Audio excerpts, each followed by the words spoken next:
Jeden člověk se narodí, že by další musel zemřít. Prej se tomu říká osud, nechce se ti tomu věřit. Chtěl bys si to samou věřit, nebo se mi s něčím svěřit. Dosud si s námi zahrává, je to obyčejný prevít. Jeden den máš jenom štěstí, druhý přinese ti smůlu. Z velikého hrdiny najednou klesneš až na nulu. Že by jenom shoda náhod, jako plno dalších dosud. Třeba všichni máte pravdu, nebo je to vážně osud.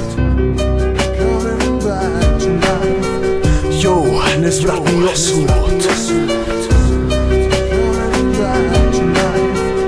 Aha.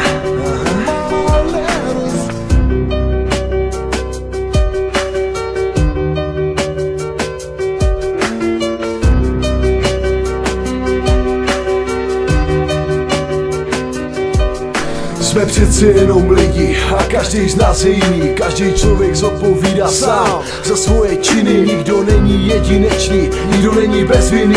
Všichni máme světlý, ale taky svoje tmavý stíny. Myslíte si ale, že si sami řídíme svůj život? Nebo jsme jen stroje a osud je každého z nás pilot. Někdo zaslouží si život, ale přitom musí zemřít. Tohle to je živej důkaz, osudu se nelze vzepřít. Každý člověk má svůj osud a je předem psaný. Jednou pokus se ho změnit, asi rovnou odepsaný. Že by jenom shoda náhod, jako plno dalších dosud. Třeba všichni máte pravdu, nebo je to vážně osud.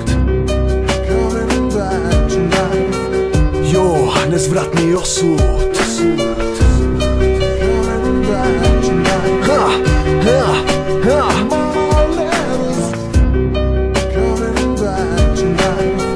Jo, nezvratný osud.